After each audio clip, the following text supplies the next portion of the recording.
स्वामी ओम. गुरुपौर्णिमा नेमकी 28 जुलैला आहे की 29 जुलैला आहे? हा प्रश्न अनेकांच्या मनात आहे. यंदा गुरुपौर्णिमेची तिथी 28 आणि 29 जुलै या दोन्ही दिवशी येत असली तरी उगवती पौर्णिमा आणि उदय तिथी 29 जुलै 2026 बुधवार या दिवशी असल्यामुळे बहुतांश ठिकाणी गुरुपौर्णिमा 29 जुलैला साजरी केली जाणार आहे. आजच्या या व्हिडिओमध्ये आपण गुरुपौर्णिमेचं महत्त्व, पूजाविधी, काय करावे, काय टाळावे आणि गुरूची कृपा कशी प्राप्त करावी याविषयी संपूर्ण माहिती जाणून घेणार आहोत. त्यामुळे व्हिडिओ शेवटपर्यंत नक्की पहा. नमस्कार, मी वास्तू एक्सपर्ट भाग्यश्री ओरसे तुम्हा सर्वांचं तुमच्या आवडत्या वास्तू भाग्यराज या यूट्यूब चॅनलमध्ये मनापासून स्वागत करते. चला तर मग जाणून घेऊया गुरुपौर्णिमेचं महत्त्व. आपल्या आयुष्यात जर आपल्या आई वडिलांनंतर कोणी आपल्याला योग्य दिशा दाखवत असेल, अज्ञानाकडून ज्ञानाकडे नेत असेल तर ते म्हणजे आपले गुरु.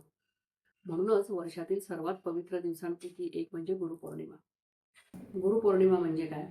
तर आषाढ महिन्यातील पौर्णिमेला गुरुपौर्णिमा साजरी केली जाते. या दिवसाला व्यास पौर्णिमा असेही म्हणतात. गुरुपौर्णिमेला व्यास पौर्णिमा म्हणण्याचे मुख्य कारण म्हणजे या दिवशी महर्षी वेदव्यास यांचा जन्म झाला होता. महर्षी वेदव्यास यांनी वेदांचे विभाजन केले, महाभारत आणि 18 पुराणांची निर्मिती केली. त्यामुळे त्यांना आद्य गुरु असे मानले जाते. भारतीय संस्कृतीमध्ये गुरुचे स्थान देवापेक्षाही श्रेष्ठ मानले जाते. गुरुर्ब्रह्मा गुरुर्विष्णू गुरुर्देवो महेश्वरा हा श्लोक आपल्याला गुरुचे महत्त्व सांगतो. गुरु म्हणजे फक्त शाळेतील शिक्षक नाही. आपल्याला योग्य मार्ग दाखवणारी, मार्गदर्शन करणारी प्रत्येक व्यक्ती गुरु असू शकते. आपले आई वडील, आपले शिक्षक, आपले आध्यात्मिक गुरु, जीवनात योग्य मार्गदर्शन करणारे ज्येष्ठ, आपला एखादा मित्र किंवा मैत्रीण जी आपल्याला योग्य वेळी योग्य सल्ला देते, मार्गदर्शन करते, हे सगळे आपल्या आयुष्यातील गुरुच असतात. गुरु आपल्याला फक्त ज्ञान देत नाही तर योग्य निर्णय घेण्याची शक्तीही देतात. अंधाराकडून प्रकाशाकडे नेतात. तर गुरुपौर्णिमेला काय करावे? तर या दिवशी सकाळी लवकर स्नान करा, स्वच्छ कपडे परिधान करा, घरातील देवांची छान पूजा करा, फुलं व्हा, दिवा लावा, उदबत्ती, धूप हे सगळं करा. महर्षी वेद व्यास आणि आपल्या गुरूंचे स्मरण करा. जर तुमचे आध्यात्मिक गुरु असतील तर त्यांना नमस्कार करून त्यांचा आशीर्वाद घ्या. आता माझे ते गुरु स्वामी आहेत, त्यामुळे मी स्वामींना नमस्कार करणार. आपले आई वडील, आपले शिक्षक यांचा आशीर्वाद घ्या. घरात जर कोणी ज्येष्ठ असेल तर त्यांचा आशीर्वाद घ्या. शक्य असल्यास भगवद्गीता किंवा एखाद्या धार्मिक ग्रंथाचं वाचन करा. गरजूंना अन्नदान करा, वस्त्रदान करा किंवा शिक्षणासाठी मदत करा. गुरुमंत्र किंवा ओम गुरुवे नमः या मंत्राचा जप करा.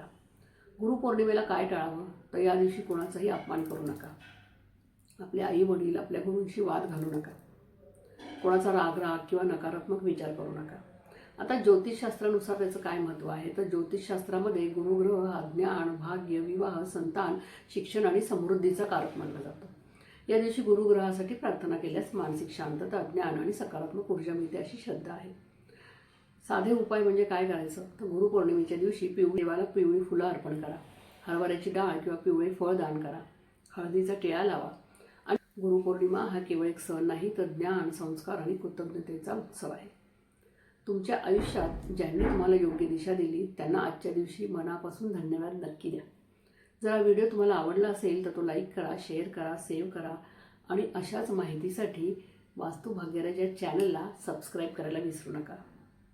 गुरुपौर्णिमेच्या तुम्हा सगळ्यांना खूप खूप शुभेच्छा. लवकरच भेटूया नवीन व्हिडिओमध्ये. तोपर्यंत स्वामी ओम.